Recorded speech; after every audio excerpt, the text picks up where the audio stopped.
My name is Daniel Heaphy. I am a writer, actor, filmmaker and podcast host that has lived all my life in Cork City.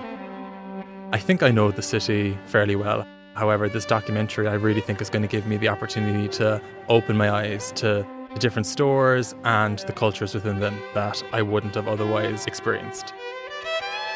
This is what Cork is becoming. Cork is a multicultural area. So I was recommended to try chai, which I've never tried before, and I'm looking forward to learning about the different types of chai, people's personal preferences, and the ways you can go about making it.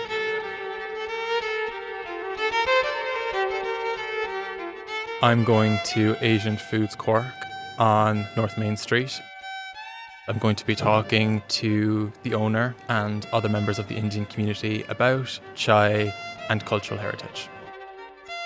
I hope that I'll be able to understand a new culture and a new side of Cork that I am otherwise oblivious to. Right. I, Daniel Heaphy, Irish, a Cork native, accept this invitation from Good Day Cork of making Indian tea from scratch, and I'm glad you're here with me.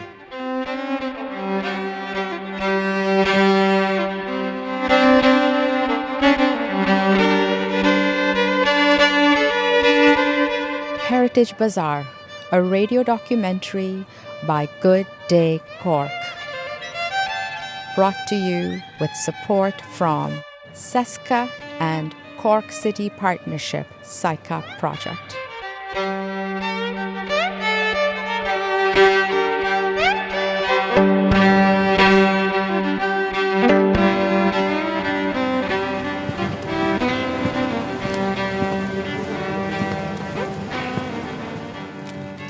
Hi, I'm Daniel. Nice to meet you.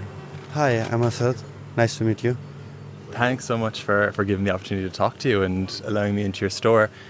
I'd love to know if you could tell me a little bit about chai tea, how you make it. I just want to know everything.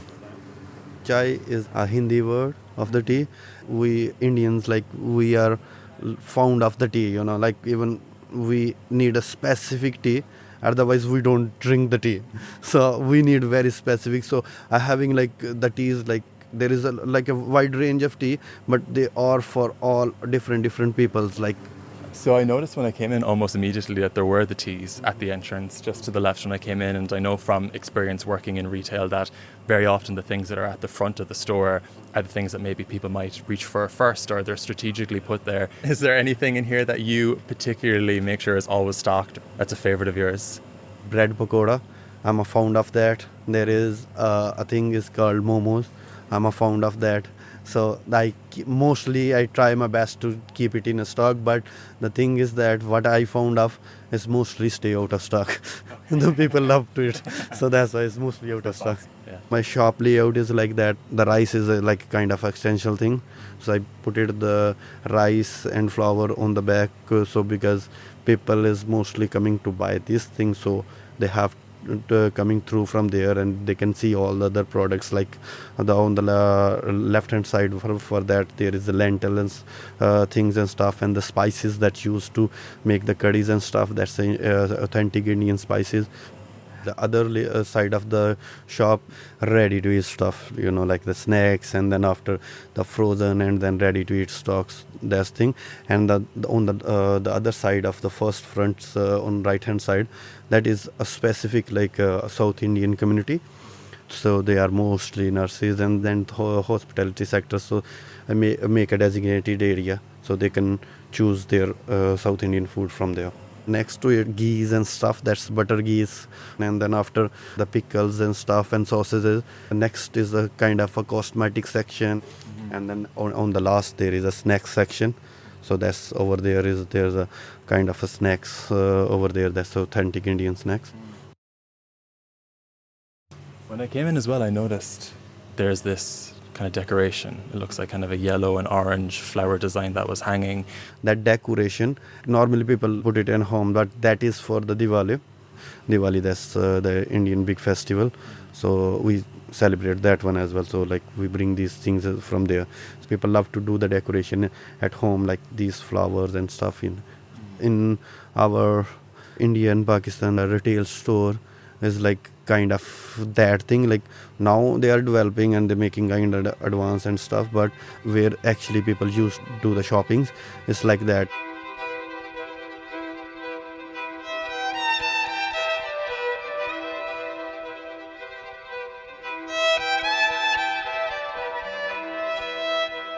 Hi, Daniel. Hi, how are you? You're here today in the hot shop. Let me tell you something about tea.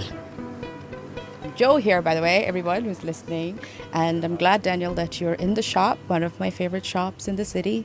I'm very happy that the shop exists. And like this ethnic grocery shop, there are many other shops as well. And you said you agreed that you'll make tea, Indian tea. Yes.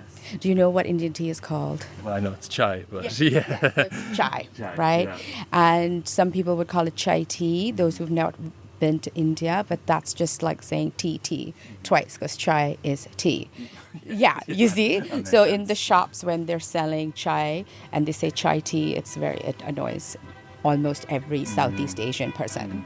So yeah, so you must go and spread the word and say it's just chai, guys. Chai. Yeah. Chai, I'm a pioneer.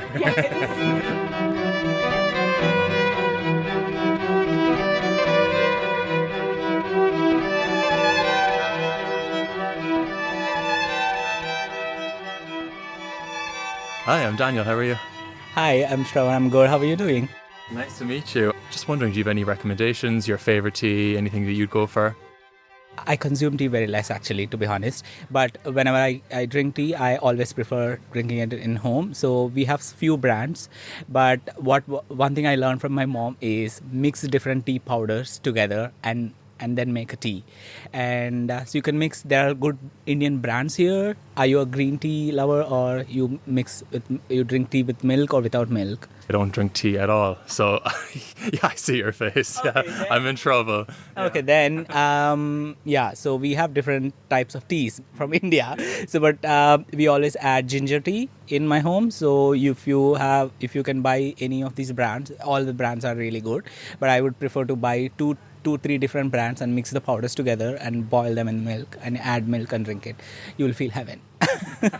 And pro tip, don't use refined sugar, use jaggery powder or jaggery. Okay. When it comes to India, because India is vast, just like how Ireland is vast, in terms of, emotionally and culturally as well, India is also very vast. Tea is very dear to people, and if they can't have a tea in the way they like it, they'll forego it and wait till the shop stocks the tea again, right? So the reason for that is because tea can be made with different spices, be it ginger or lemongrass or tulsi leaves like basil leaves, or with cloves, cinnamon, all sorts, right? So even if you take India as a very large country, so we are very diverse. All our food items come from different parts of the world. Later we were incorporated into our culture. So for example, there are flowers that come from Mexican part of the regions, and there are a lot of green chilies, there are different carrots and stuff. They all were bought by different, business people during the, 17th, 16th century maybe. Later it became part of our Indian authentic food. So if you talk about food in India, so our food is also diverse. Every 100 kilometers you will find a different type of cuisine, different type of taste in India. So it's not like always that you will find, okay, if I talk about South India, entire South India doesn't drink only sambar or idli. So we have different types of foods. Every state or every district, every region, sometimes every street has a different type of cuisine, because we all live together and we always share each other's food. Especially if we talk about the chai. The tea leaves themselves, they are sold loose. Traditionally, they are sold loose. They're not in a bag. So you actually measure teaspoons. That's why they're known as teaspoons. And then you would pour the tea. You bring the water to boil, and then the tea leaves brew in the boiling water. So this is made over a stove, not using a kettle, unless they're using a tea bag, right? So let the tea leaves brew if these are plain tea leaves. And otherwise, sometimes tea leaves will be pre-made and they'll have the cardamom, the cinnamon, the ginger already in it. So you don't have to add anything. You just buy it pre-made. It's kind of a shortcut.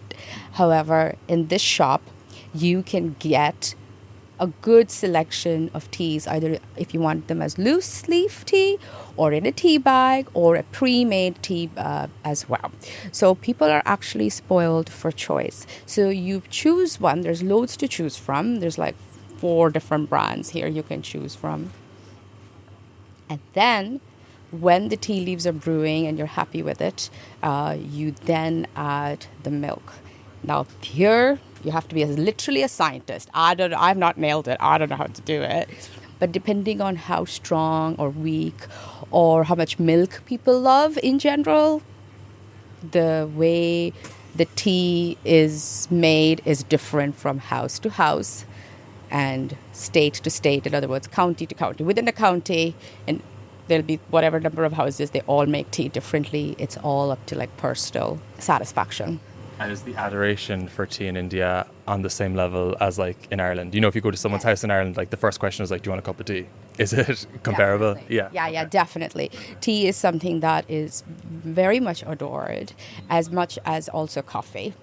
So my household in India growing up would have been a coffee household because we are from the southern part of India. We love coffee. But because my family nucleus of birth live in a city called Bombay, known as Mumbai today, and majority community of Bombay, the native majority community of that city are tea drinkers, and they love strong, spicy tea. So growing up in that city, I am partial to both. A good coffee and a good tea, which I can't make either. So I have friends who make it for me. I was going to say I'm an anomaly in Ireland, but I will be an anomaly in India as well also. Yes. 2 places I probably shouldn't be. But you could always also just drink lemonade. Yeah, definitely. So you'll definitely always get good lemonade across. Okay. So there's always be a cold beverage and then a warm beverage. So you'll be fine. I'll be fine. You're not an anomaly in India. My lemonade and it'll be good. Okay. Totally. Yeah. All our tea conversations happens in the evening, so we always prefer drinking the chai in the evening. And it's not only you and your family drinking. We always invite people, whoever comes to our house. So we invite people. So the conversation construct because of the tea. So that's how our community sharing the food and sharing the spices. Even if, for example, I come from a very small town, and where even if there is no things that in your house, for example, you left with your sugar, you don't immediately go to store. You immediately go to your neighbor and ask for a cup of sugar. So that's how we always share and celebrate. And also, I believe when you are sharing the food, you're not only sharing the taste of that your own home, you're also passing through the different generations, different communities to experience what authenticity of that your home is offering.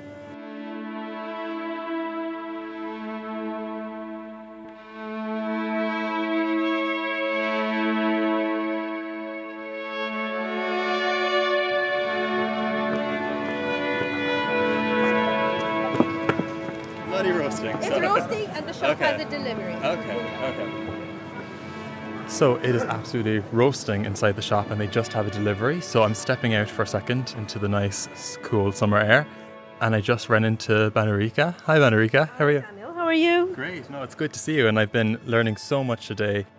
I was wondering what chai you like and how you make it. I don't like chai. We have something in common there. I'm an Indian person who doesn't drink tea.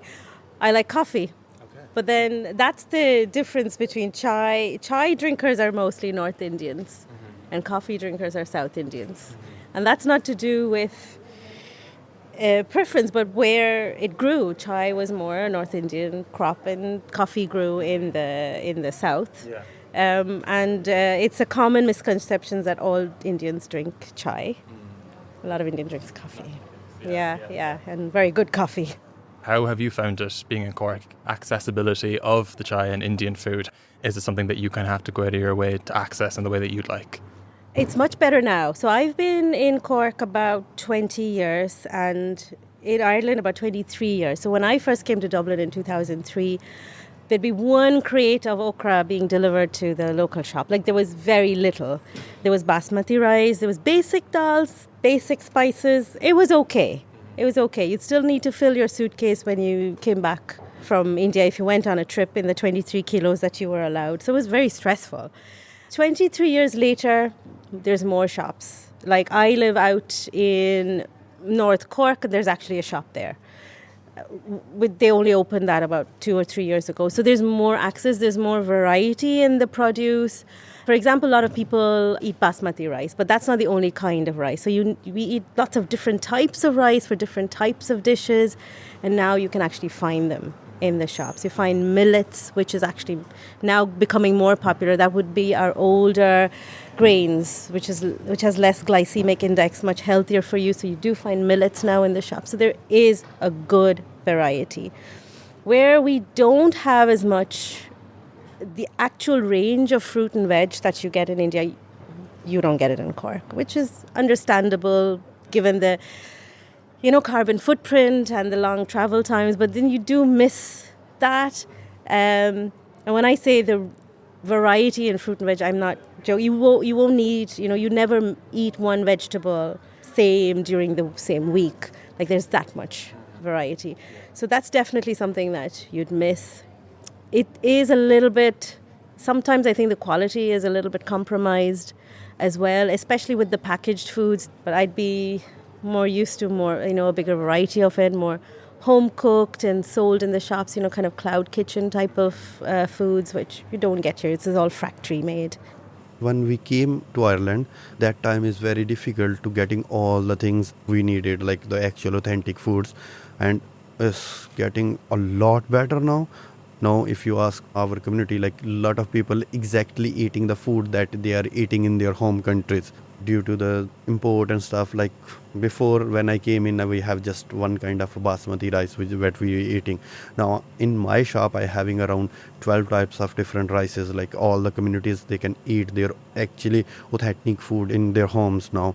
Before, like when I came in, I was just having one kind of a rice. We make everything from that rice and a few types of vegetables only, like the basic ones. And it's been 12 years and it's become like very nice, and now there are people start settling here, so now most things are available. There is still some products, but the extension product is there, so they don't need to worry about anything.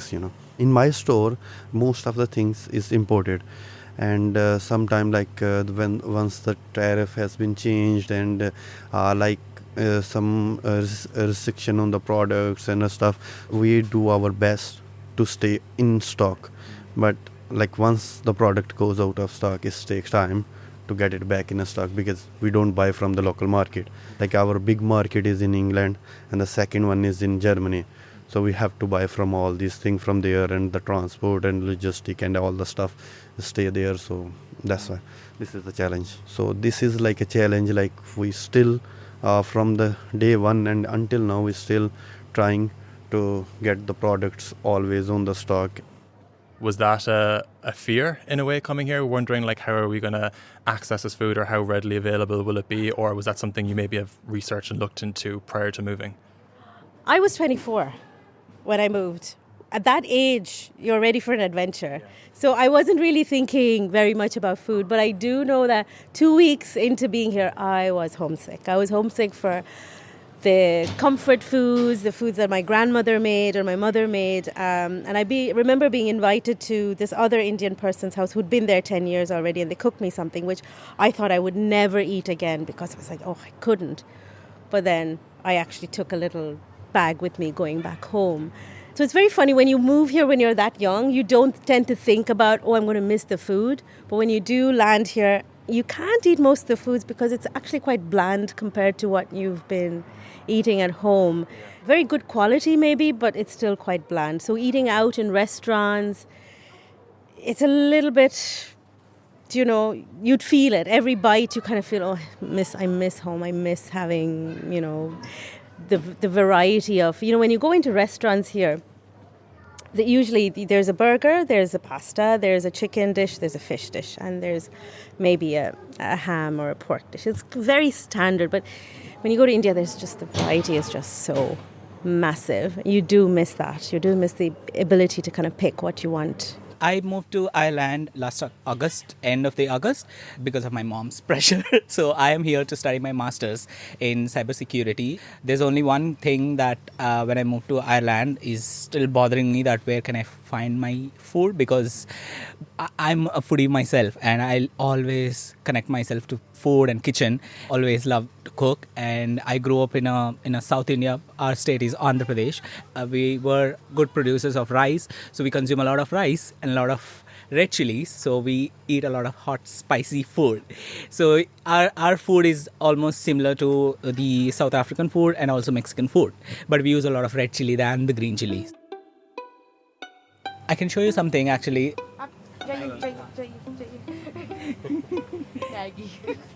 These are pickles.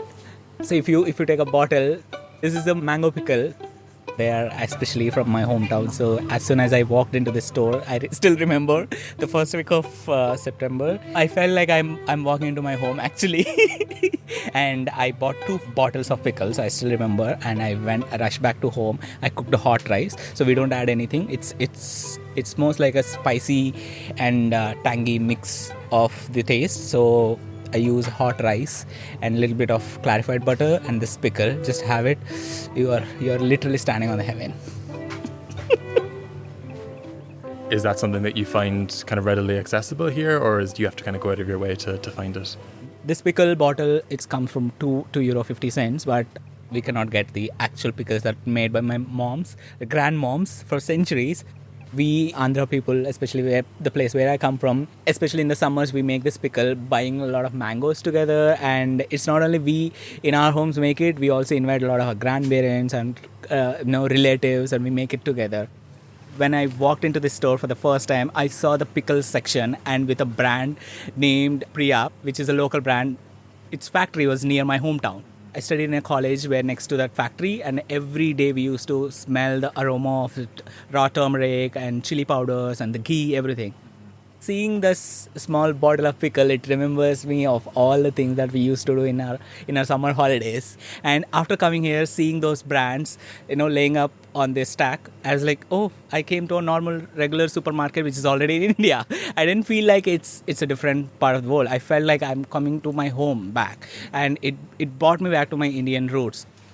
Has there ever been a very demanding or difficult or unusual request that you've gotten, something completely off the wall that you might have been surprised by? Because I know in retail environments those questions can be common. Yes, actually what happening, like when the people is come to my shop, okay, so they see the environment and everything, and sometimes they actually forget they are in Ireland.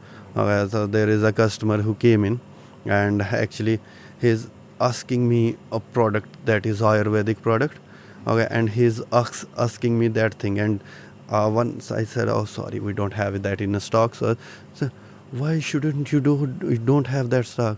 And then I have to explain to him, you are in Ireland, okay, and there is like legislations like to selling the medicines and stuff, so you cannot able to get this stuff like on the retail shop. So yes, okay, no problem. So they actually, like, once they came into the store, they start feeling like they are like in India, and they are start asking me the products that they are used to getting. Like they actually, he's looking for a product that used to using for headache, and it's called like a Jandu balm. Okay, that's like even myself, we can buy from the retail store, and we can use it on our forehead for if we're having the headache. But here is the legislation, like if you need if you're having the headache, you have to take the exact medicine that's go for the headache and all the stuff. Like it might be from the blood pressure or something, but like for using a product that goes on your skin and it's a medicine, I cannot able to sell in a retail store. So maybe if they're actually forgetting that they are in Ireland, that's a good thing. It just shows how much your store cements them in a culture that they know and love so well.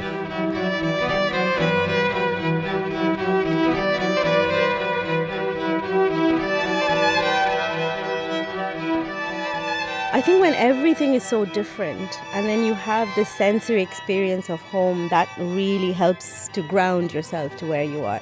And if you really remember, people who come here, especially the Indian diaspora, we're economic immigrants. We're coming here to work, to establish a life, to make a career. So there's a focus, there's a purpose. But at the same time, for some people, it hasn't been a choice. You've had to do this. It isn't like picking up your backpack and then going traveling. It isn't that luxury trip.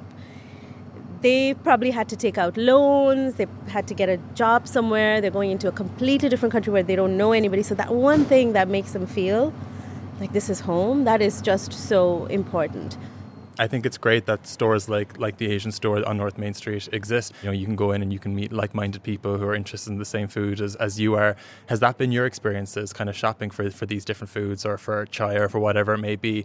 Are you able to kind of connect your cultural heritage and people who have had shared experiences like you? Shopping in Indian shops, did I find a sense of community? I would have met people. I have met people and we've been friends now for years. But my sense of community comes from stocking up my pantry and then being able to invite people into my home. So I was a very keen cook. I'd have lots of guests. It was open house and I enjoyed that. I enjoyed sharing my cooking, my food, my culture, but not just other Indian people, but my friends from here locally. And I took it upon myself to educate them on it's not a little bit true, but I enjoyed it. I enjoyed sharing that. Friends who I know who have gone off teaching in Dubai and have been there for a few years, the first thing their family sends them is like Tato crisps or Barry's tea. They probably wouldn't eat Tato's crisps anyway if they were here, but it's more than the food. It's about kind of finding a way to kind of going back to who you are and kind of retaining that cultural heritage. As much as it's nice to experience new cultures, it's also great to kind of hold on to who you are. So besides maybe just the food and this shop in particular, what other ways do you kind of hold on to your culture and retain who you were before coming here? Yeah, most of my conversations with my mom always, depends around the food that I'm making that day. So I always have my mom on the video call and it's like, okay, I'm doing this. So that's how I'm more connected to my family and my culture. Also, when I'm working, I always try to put some little bit of efforts to showing my culture. So for example, today I'm wearing a kajal, which is quite common back in India. So you wear like an eyeliner on an eyelid or maybe a small bindi or small dot on your forehead. So it's quite important that you have to show your authenticity sometimes, and it's always important to respect the other cultures as well. So that's how I try to do. And most of my culture heritage, most of the things that I ground myself to culture heritage is through food only. If you then try and adapt and learn about different cultures, in what ways then do you make sure you're holding on to your cultural identity and you're not losing that, especially being in Cork for such a long time? Holding on to my culture, I can only be true to myself. Like, I like Indian food. I cook a lot of Indian food because I like it. Our family likes it. I dress in Indian clothes when the mood strikes me. We did this pop-up charity cooking for supper clubs or teaching cooking. So we were doing bondas and chai in Mahon Market. And then this Irish lady came up and she said, "Oh, do you know this would be better with a different type of chutney?" And I think my friend Ruth had to hold me down because I was furious. I was like, so this is another person coming in telling me how to serve my food. So that has happened quite a bit. Yeah. Yeah, so I know better kind of mentality of it all, which is clearly not true. You're doing it wrong. Yeah, exactly. I am very quick to, maybe a little bit too quick to correct people when they're factually wrong about whether it's about foods, about our culture, or make these generalized, sweeping statements, which I find that, those microaggressions actually come out. Like, people would say to me, "Oh, you speak very good English." Well, so do you. We're both colonized by the same set of people. English was forced upon us. What do you expect? Sometimes it's unacceptable when people say things like that, in a way that you're other, you're less. That doesn't sit well with me.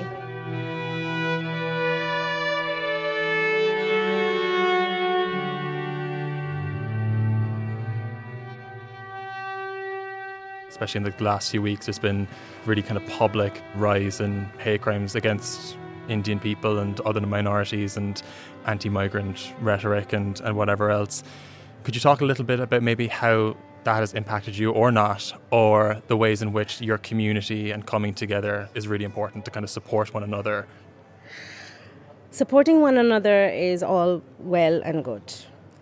I think we need to start from grassroots. Where I found the most challenging, most upsetting was within school systems, where my children were expected to blend in. I make a joke of everything. I said, you're the only brown in the village. So they go to a really small, country school. You play GAA. You wear the jersey. You go out with the lads. And they conform because that's what they're expected to do. But was there ever a conversation about what's it like in your own home? This is a funny story. So Schools of Sanctuary, we tried to roll that out. I don't know, do you know that movement? So Schools of Sanctuary was set up by Cork City of Sanctuary. So we go into schools, there'd be a set of people going into schools and doing activities to talk about other religions, about countries, and especially in relation to the kids that were in the school. So when I approached this particular school, this country school, one of the teachers said, we'll have to have a table for the Irish as well, but we couldn't leave them out. And in my head I was like, well, it's everywhere. The whole point of this is to get the other kids to come in and feel comfortable saying that it was Diwali or it was Eid or they eat different foods. I remember one time my daughter refused to take a particular lunch to school because someone said it was smelly. I said it to the teacher and he was really good to deal with it. But, that kind of thing. So I have a different perspective on this because the moment I thought of moving to abroad, to a different country, I always have a lot of questions in my mind because being a queer person in India is very hard to, on a day-to-day life. And the first thought that I had moving to abroad is basically whether I'm going to be accepted or not. It's not about my own community, it's about the other communities as well. So, for example, if I'm walking on a skirt or draping my mom's sari, the community is going to accept me or not? These are the questions that I always, runs in my mind. And also the skin color, because though we have different thoughts, and so if I'm walking as a brown skin guy, so whether I'm safe or not, all these questions run in my mind. But as far as I see, people are very warm and welcoming. Even though I'm wearing a nose pin, nobody judges me. Nobody cares. And especially, I still remember when I got my nose piercing done and when I had to buy some vegetables coming to the store, I was literally questioning myself how people are going to react, especially the people from my own, country. But everyone loved it. Everyone started saying good things about, okay, this is really looking nice on your face, maybe, or this is interesting. And also a few days back, I walked in Cork Pride, draping my mom's sari and my mom's jewelry. Everyone started enjoying it. People appreciate the culture. Children are taught from a very young age that there's the other, they're poorer, they need more, we need to do charity for them. And it's that rhetoric we need to stop in the school system, in the primary schools and the secondary schools, and get children to think about other people, other countries, and integration from that level. Like, yes, you want to tackle racism by addressing it from a legal point of view or from a security point of view, but that's fine, but that's a stopgap. How are we going to get the younger generation to think globally, to think about other people, to think that this is not the only truth? Because that's how it comes. You always come into a country saying, this is my truth and this is the only truth, and that's not true at all. So there's a lot of thinking we need to do, a lot of reform we need to do from grassroots. It's very sad to see such attacks happening, but the good part about it is the majority of the communities are standing against it. So I've seen a lot of Irish people protesting against the racist attacks or discrimination in other parts of the regions. That's the most beautiful thing, that your own country people are standing up against their own whatever they're having. That's really good. That gives me hope to be in this country, actually.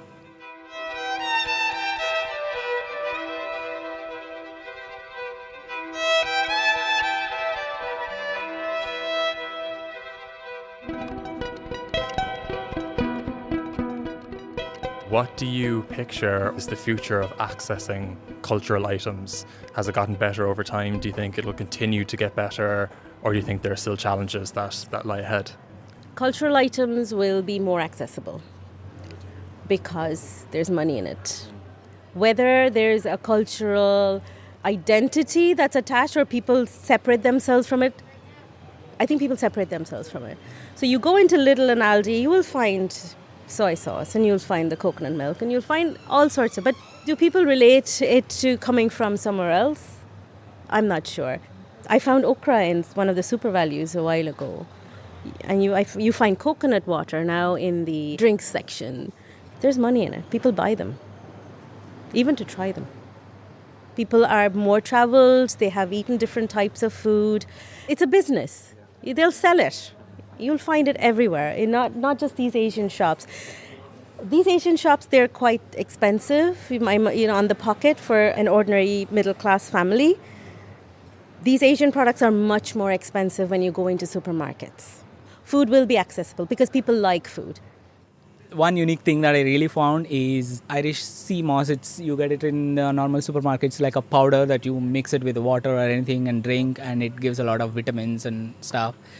That's the one thing I really love. If I'm going back to India, I'm going to take one big packet of that Irish sea moss. A suitcase dedicated to it, I think.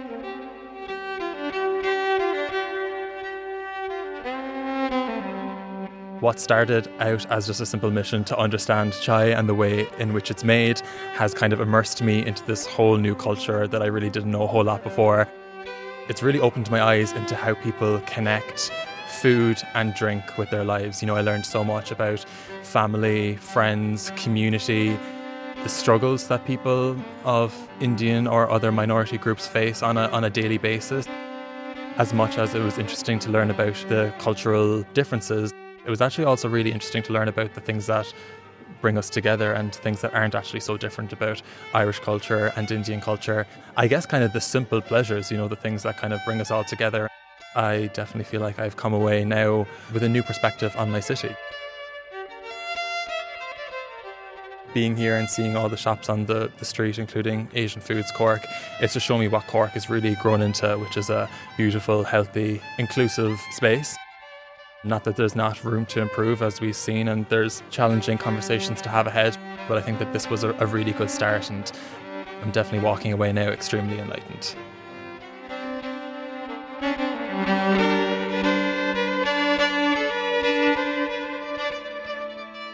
A quick anecdote. Food writer Rekha Bansal wrote an article for the Irish Times titled "A Taste of Home, the Immigrant Grocers Bringing Global Snacks to Dublin," 4th May 2025. This article appeared around the same time when Good Day Cork received generous support from SESCA to bring this documentary to life. As soon as I saw the headline, I messaged Rekha to let her know of this coincidence. We just giggled. Rekha interviewed different ethnic grocers about what they stock and what their customers look forward to. Rekha writes, this is what really got me. Browsing the aisles or shelves of grocery stores can hold special importance for immigrants seeking familiarity and comfort from home. Food, especially when coupled with nostalgia, is a powerful emotional connector. Packaged snacks have their own place in this realm, whether it be the memories they conjure or simply having a stock of the familiar in a new country. These snacks at Dublin's immigrant-owned grocery stores are markers of what it feels like to have a home away from home, bringing communities together over a shared love of snacking.